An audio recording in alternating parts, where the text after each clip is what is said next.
Now, you'll often hear a lot of people talking about work-life balance and the importance of self-care and recharging. And while all of that is important, of course, I thought I'd make a quick video dispelling some of the common myths around that. Now, one of the primary grievances I have with this concept of work-life balance is that a lot of the people who talk about it and promote it have actually already made it, and they've gotten themselves through their hard work into a position of privilege where they can afford to have a really good work-life balance. You know, they've worked their way up the ladder, they've got into a financially stable or free position, and they can just take a step back. However, what they don't tell you about is the endless hours and grinding they did along the way to get to that position. So they've become a millionaire or made a lot of money, and then they start promoting work-life balance and all this stuff, and then it's like completely detached from the reality that got them to the position they are in. And please don't think I'm just talking about work as in your day job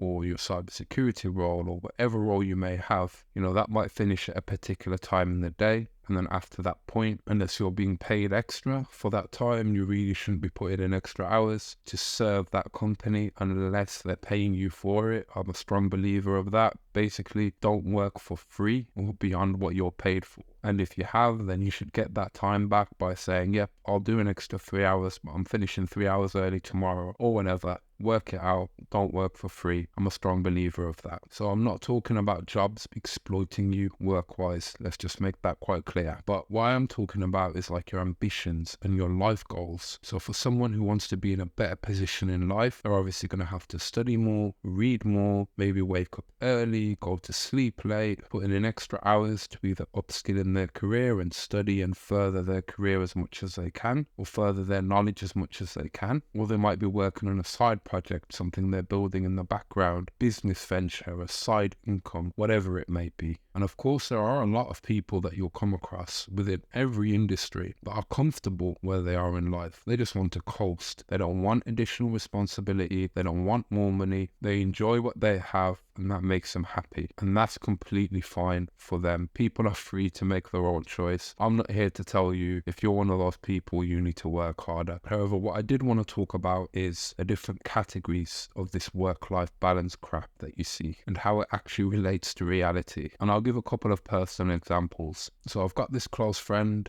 and a few years ago, we were having a conversation, and he's very successful, mashallah, always has been since I've known him, and he makes a lot of money. However, he was always studying and trying to make more, which of course is normal. It's just ambition. I respected that. But one thing that never really clicked with me is he always talked about how broke he was. He often behaved in quite cheap ways, like looking for discounts. I remember we was at a shop looking at some sandwiches, and he was like, £4 for a sandwich. I can get a meal deal for £3 and have a sandwich, drink and a packet of crisps. And I always used to think, like, make a lot of money, man. What the hell's £4 to you? Anyway, one time he made a similar comment, and I can't remember exactly what it was, but then I just couldn't handle it anymore. I just had to say something. So I was like, look, you make a stupid amount of money. I don't understand how you always come out with these statements. You go on like you're on minimum wage or struggling to pay the bills or like you're in a financially difficult position. You obviously make quite a lot. Do you just like to save and not spend? What is it? And he turned around to me and opened up, and we had a conversation about this. And it was actually quite crazy to me because that conversation changed my whole perspective on money and people that make a lot of money. Essentially what he started telling me is was paying X amount for his mom's visa, his dad's visa, some other applications, and if you're in the UK, you'll know that stuff is very costly. Secondly, he was telling me how he pays for his sister's education, how he pays for medical bills for relatives in his family, and basically he had this whole network of family around him that were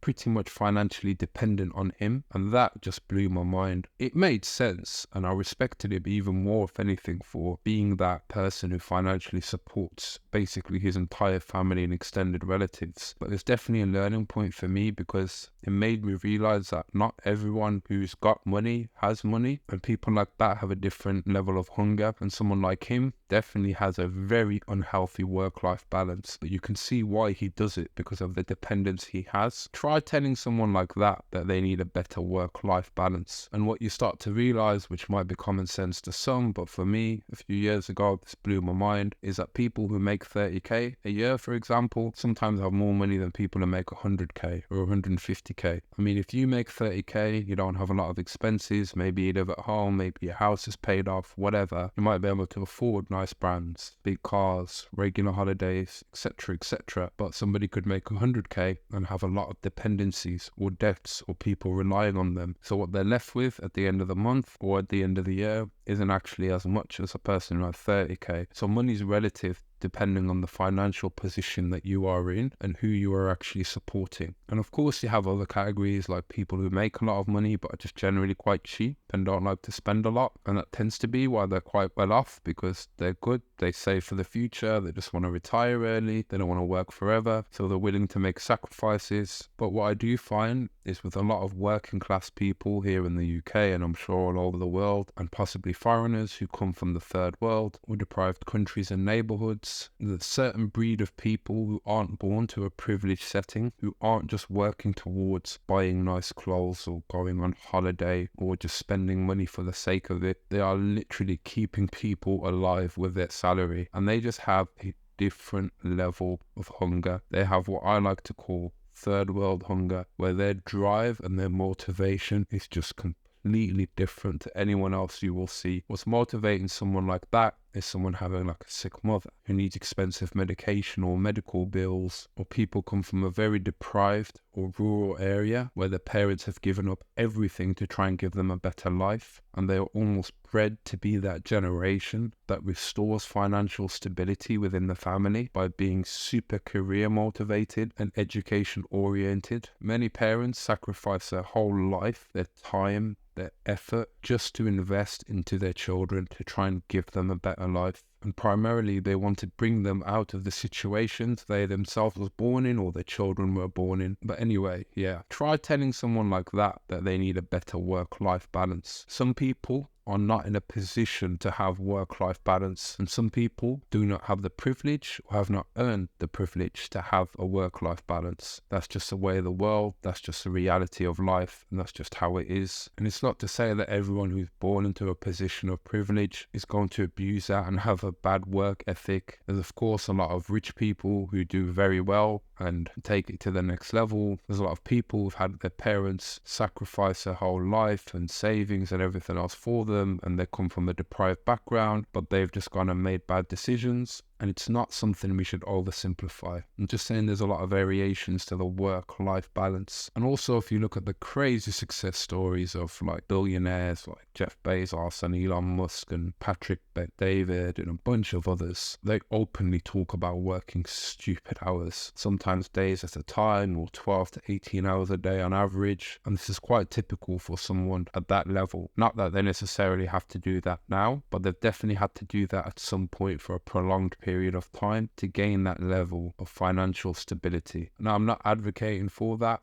Everyone's different. It's up to you to decide what works for you. But one thing I will say is talent only gets you so far. And there are some very highly competitive people that don't care about a work-life balance for whatever reason they may have. And if you're going up against them for a job, you will lose. So I think it's important to develop like a healthy level of competitiveness. And when I say healthy, I mean you still need to have respect, morals, basic human decency. Don't use or betray people or treat people like stepping stones to the next level, but just about being the best you can be and optimizing your own personal routine and becoming more productive, and also acknowledging your limitations. I spoke to someone I know not that long ago, and they was talking to me about how they started their company, very successful company at this stage. And they was talking about how they had a 24-hour service that they were running, or what say the service, it's not relevant, and they didn't have anyone to staff nights initially. So in his head he thought, I'll make a deal anyway, I'll do the nights and the days, and then I'll get someone in as quickly as possible and they can do nights and I'll do days. Turned out it took a long time for them to actually find someone appropriate to the role to actually do nights. So what he did was he would have to wake up every single hour to action and do some work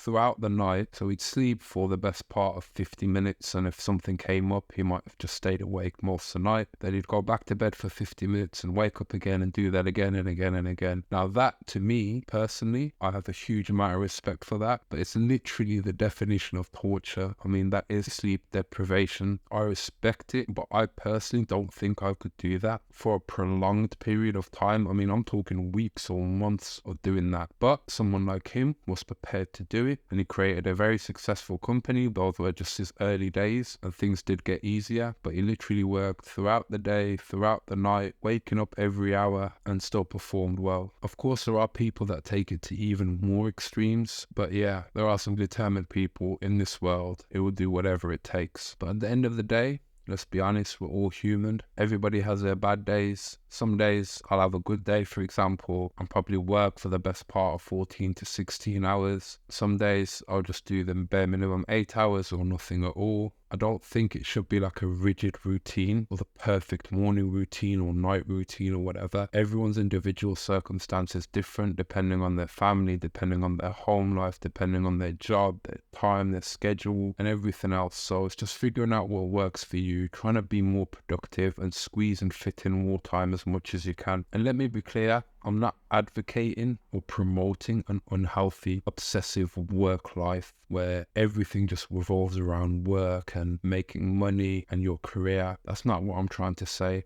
I'm just highlighting that there's always room to work harder, and you will know yourself if you can put in more effort. You don't need me or anybody else to tell you what you should be doing or shouldn't be doing. People know where they can be more productive and what their time is being wasted on, either watching shows or messing around. Like for me personally, one thing I try to do is I don't start a series on Netflix or Amazon or whatever streaming platform is out there. Not because I don't like series, I love them, but I just have an addictive personality, just to be honest with you. So if I start 1 or 2 episodes of a really good Netflix show, I know for the next few weeks, especially if it's one of them long ones like Sons of Anarchy, where you're looking at 7, 8 seasons, or something like Suits or Game of Thrones, where there's just a ton of episodes, I know that's going to take over a large portion of my life because I have to finish it, and I don't want to be in that position. So what I'll do instead is just watch a movie here and there, because movies are typically one-off things that you can just watch and don't necessarily follow each other and have hundreds of hours of time wasted or invested into them. That works for me because of my very addictive personality, but some people can control themselves better than I can and probably watch 2 episodes or 3 episodes a week and just call it a day. So yeah, it's just about finding what works for you. Another thing is, personally for me, the most important thing in my life and how I structure my days is my prayer. So because I'm Muslim, I have to pray 5 times a day. So what I'll typically do, wake up,